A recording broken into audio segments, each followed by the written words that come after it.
খেলাপি ঋণের চাপে সংকটে 10 ব্যাংক, ঘাটতি প্রায় 31,549 কোটি টাকা।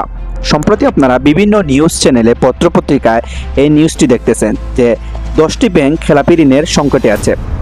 এই 10টি ব্যাংক সম্পর্কে জানবো আজকের এই ভিডিওটিতে, এবং প্রত্যেকটি ব্যাংকে কত কোটি টাকা পর্যন্ত খেলাপি ঋণ রয়েছে সে সম্পর্কে জানবো, এবং এই ব্যাংকগুলোর অবস্থান সম্পর্কে আপনারা আজকের ভিডিওটির মাধ্যমে ক্লিয়ার হতে পারবেন।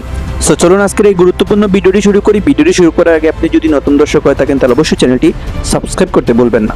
খেলাপি ঋণের সংকটে যে 10টি ব্যাংক রয়েছে, এই 10টি ব্যাংকের একত্রে মূলত ঘাটতি হচ্ছে 31,549 কোটি টাকা। তার মধ্যে ন্যাশনাল ব্যাংকের ঋণ খেলাপির পরিমাণ হচ্ছে 14,703 কোটি 96 লাখ টাকা। তাছাড়া অগ্রণী ব্যাংকের রয়েছে মূলত 5,311 কোটি টাকা, বিডিবিএল এর রয়েছে 24 কোটি, ঢাকা ব্যাংকের রয়েছে 327 কোটি। তাছাড়া সাউথ ইস্ট ব্যাংকের রয়েছে মূলত 198 কোটি। তাছাড়া বেসিক ব্যাংকের রয়েছে 5,241 কোটি, রূপালী ব্যাংকের রয়েছে ঋণ খেলাপির পরিমাণ হচ্ছে 4,401 কোটি।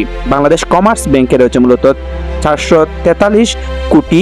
তাছাড়া আইএফআইসি ব্যাংকে রয়েছে ঋণ খেলাপির পরিমাণ 506 কোটি, এবং স্ট্যান্ডার্ড ব্যাংকে রয়েছে মূলত 391 কোটি টাকা। অর্থাৎ এই 10টি ব্যাংকে ঋণ খেলাপির পরিমাণ মূলত অর্থাৎ প্রভিশন ঘাটতি হচ্ছে 31,549 কোটি টাকা।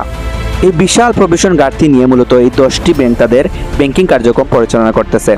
এর অনেকটি মূলত প্রায় দেউলিয়া অবস্থায় আছে, তবে বাংলাদেশ ব্যাংক খুব চেষ্টা করতেছে এগুলো কাটিয়ে ওঠার, অর্থাৎ ব্যাংকিং তার স্বরূপে ফেরার জন্য বাংলাদেশ ব্যাংক মূলত অনেক চেষ্টা করতেছে, এই ব্যাংকগুলো নিয়ে মূলত কাজ করতেছে।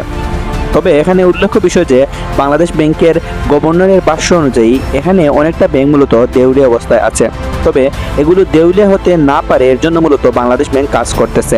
তো এই হচ্ছে আজকের এই ভিডিও, অর্থাৎ প্রভিশন ঘাটতি এই 10টি ব্যাংকের ঋণ খেলাপির যে ঋণের চাপে রয়েছে, সংকটে রয়েছে যে 10টি ব্যাংক, এই 10টি ব্যাংক সম্পর্কে জানতে পেরেছেন, এবং কোন ব্যাংকে কত টাকা ঋণ ঘাটতি রয়েছে অর্থাৎ খেলাপি ঋণের মূলত পরিমাণটাও আপনারা জানতে পারলেন। সো এই ছিল আজকের এই ভিডিওটি।